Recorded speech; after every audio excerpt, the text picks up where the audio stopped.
ஓம் cream ஆதித்யாய சோமாய மங்களாய புதாய குரு சுக்ர சனிப்பியச்ச ராகவே கேதவே நமக. உலகை கட்டி காக்கும் பரமேஸ்வரன் பார்வதியின் திருவருளால் அனைவரும் நலமுடன் வாழ அந்த எல்லாம் வல்ல இறைவனை வணங்கி நேயர்கள் அனைவருக்கும் எனது அன்பான வணக்கங்களை தெரிவித்துக் கொள்கின்றேன். இன்றைய பதிவிலே நாம் பார்க்க இருப்பது வைகாசி மாதத்திற்கான ராசி பலன்கள். முதலில் கிரகங்களுடைய நிலைகளை பற்றி பார்க்கலாம். வைகாசி மாதம் 1ஆம் தேதி வாக்கிய பஞ்சாங்கத்தின்படி கிரகங்களினுடைய நிலைகள். மேச ராசியிலே செவ்வாய் பகவான் பயணம் செய்து கொண்டிருக்கிறார். ரிஷப ராசியிலே சூரிய பகவானும் புதன் பகவானும் பயணம் செய்து கொண்டிருக்கிறார்கள். மிதுன ராசியிலே குரு பகவானும் சுக்கிர பகவானும் பயணம் செய்து கொண்டிருக்கிறார்கள். சிம்ம ராசியிலே கேது பகவான் பயணம் செய்து கொண்டிருக்கிறார். கும்ப ராசியிலே ராகு பகவான் பயணம் செய்து கொண்டிருக்கிறார். மீன ராசியிலே சனீஸ்வர பகவான் பயணம் செய்து கொண்டிருக்கிறார். இம்மாதம் 3 கிரகங்கள் இடப்பெயர்ச்சி ஆகின்றன. வைகாசி மாதம் 12ஆம் தேதி ரிஷப ராசியிலே பயணம் செய்து கொண்டிருக்கின்ற புதன் பகவான் தனது சொந்த வீடான மிதுன ராசிக்கு இடப்பெயர்ச்சி ஆகிறார். வைகாசி மாதம் 12ஆம் தேதி மிதுன ராசியிலே பயணம் செய்து கொண்டிருக்கின்ற குரு பகவான் தனது உச்ச வீடான கடக ராசிக்கு இடப்பெயர்ச்சி ஆகிறார். வைகாசி மாதம் 26ஆம் தேதி மிதுன ராசியிலே பயணம் செய்து கொண்டிருக்கின்ற சுக்கிர பகவான் கடக ராசிக்கு இடப்பெயர்ச்சி ஆகிறார். நான் கூறக்கூடிய பலன்கள் அனைத்தும் வாக்கிய பஞ்சாங்கத்தின்படி கோச்சார ரீதியான உலக மக்கள் அனைவருக்குமான பொது பலன்கள். உங்களுடைய சுய சாதகத்தில் கிரகங்கள் இருந்த நிலைமையும் தற்போது நடக்கக்கூடிய தசாபுத்தியின் கணக்கில் எடுத்துக்கொண்டு பலன்கள் எடுக்கும் போதுதான் துல்லியமான பலன்களை எடுக்க முடியும். உங்களுக்கு துல்லியமான பலன்கள் நீங்கள் தெரிந்து கொள்ள விரும்பினால் உங்களுடைய பெயர், பிறந்த தேதி, பிறந்த நேரம், பிறந்த ஊர் ஆகியவற்றை எனது வாட்ஸ்அப் எண்ணிற்கு அனுப்பி வைத்து பலன்களை தெரிந்து கொள்ளலாம். உரிய கட்டணம் செலுத்தி வாருங்கள், ராசிக்குள் போகலாம். ராசியிலே சனீஸ்வர பகவான் பயணம் செய்து கொண்டிருப்பதால் உங்கள் செயல்பாடுகளில் வேகம் குறைந்திருக்கும். எந்த ஒரு செயலையும் இன்று செய்யலாம், நாளை செய்யலாம் என்று தள்ளி போடுவதற்கான ஒரு சூழல் உண்டு. ஒரு சோம்பேறித்தனம் தட்டுப்படும். வாக்குஸ்தானத்திலே தனங்குடும்ப வாக்குஸ்தானாதிபதி செவ்வாய் பகவான் ஆட்சி பலத்தோடு இந்த மாதம் பயணம் செய்து கொண்டிருப்பதால் பொருளாதாரம் மேம்படக்கூடிய மாதம். கொண்டிருந்த இடங்களிலிருந்தெல்லாம் பண வரவுகள் தாராளமாக கிடைக்கும். ஒரு தெளிவு இருக்கும். சாதுரியமாக எதையும் பேசி எளிதில் சாதித்து விடுவீர்கள். உங்களை சுற்றி உள்ளவர்களெல்லாம் உங்கள் பேச்சுக்கு மதிப்பு மரியாதையும் கொடுப்பார்கள். குடும்பினர்களே ஒற்றுமை நிலவக்கூடிய மாதம் இந்த மாதம். புதிய ஆடை ஆபரணங்கள்லாம் வாங்குவதற்கான ஒரு சூழலும் உண்டு. ஸ்தானத்திலே ருணரோக சத்ரு ஸ்தானாதிபதி சூரிய பகவான் பயணம் செய்து கொண்டிருப்பதாலும் பார்வையும் ஸ்தானத்திலே விழுவதாலும் உங்களை கண்டு அஞ்சுவார்கள். இதுவரை இருந்து வந்த தொல்லைகள் அகலும். சகோதர சகோதரருடன் அனுசரித்து போவது நல்லது.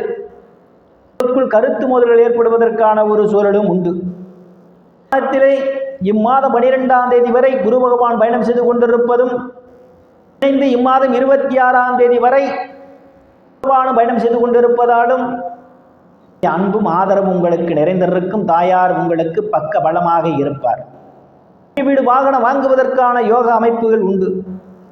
வாகனத்தை மாற்றி புதிய வாகனம் வாங்குவதற்கான யோகமும் வந்துவிட்டது. தொழில் செய்து கொண்டிருப்பவர்களுக்கெல்லாம் விவசாயத்திலே நல்ல முன்னேற்றம் உண்டு.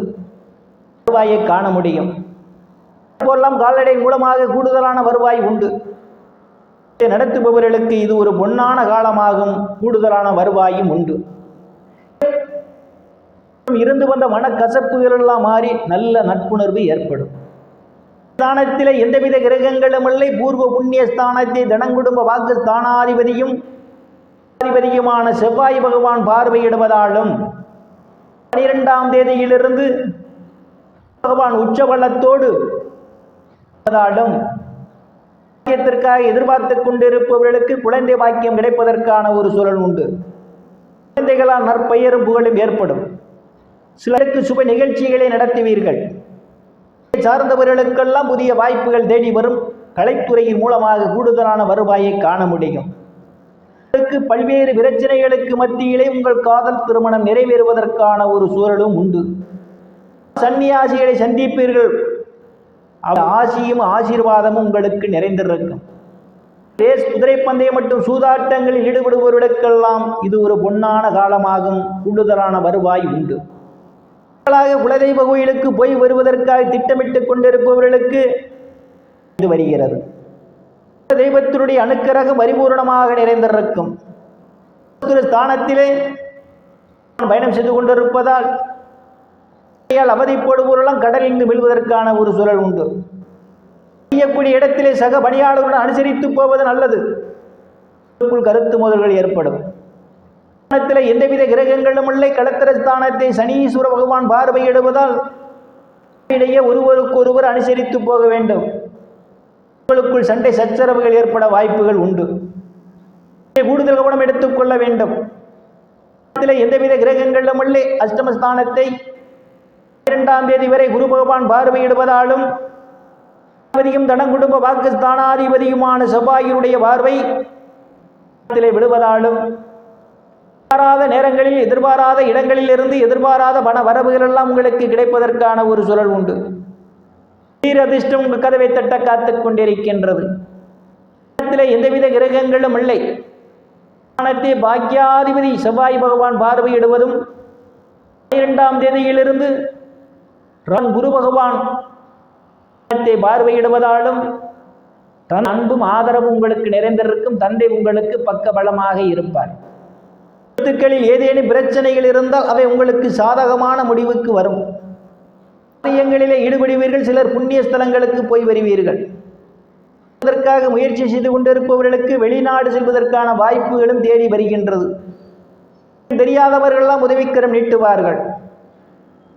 எந்தவித கிரகங்களும் இல்லை. தொழில் ஸ்தானத்தை தொழில் ஸ்தானாதிபதி குரு பகவான் இம்மாதம் 12ஆம் தேதி வரை பார்வையிடுவதாலும் என்று சொல்லக்கூடிய சனீஸ்வர பகவான் இம்முழுவதும் தொழில் ஸ்தானத்தை பார்வையிடுவதாலும் மக்களுக்கெல்லாம் அவரவர் தகுதிக்கு ஏற்றவாறு வேலைகள் கிடைப்பதற்கான ஒரு சூழல் உண்டு. பணியில் இருப்பவர்களுக்கு பதவி உயர்வு பாராட்டு கிடைக்கும். அரசியலில் நல்ல முன்னேற்றமும் உயர் பொறுப்புகளும் சிலருக்கு தேடி வரும். தொழிலில் அபரிமிதமான முன்னேற்றம் உண்டு. எந்தவித கிரகங்களும் இல்லை. 12ஆம் தேதியிலிருந்து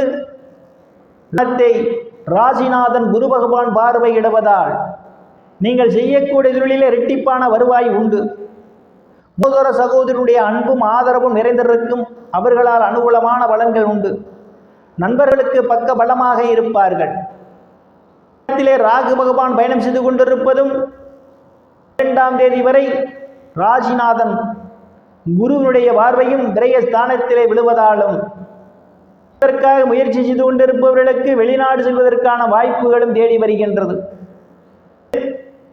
இப்பகுதியிலே சுப செலவுகளும் தேவையில்லாத செலவுகளும் ஏற்படுவதற்கான ஒரு சூழல் உண்டு. கூடுதல் கவனம் எடுத்துக் கொள்ள வேண்டும். அனைத்து செழிப்பும் பெற்று சிறப்புடன் வாழ இறைவனை சந்திக்கும் வரை விடைபெறுவது ராமன். நன்றி, வணக்கம்.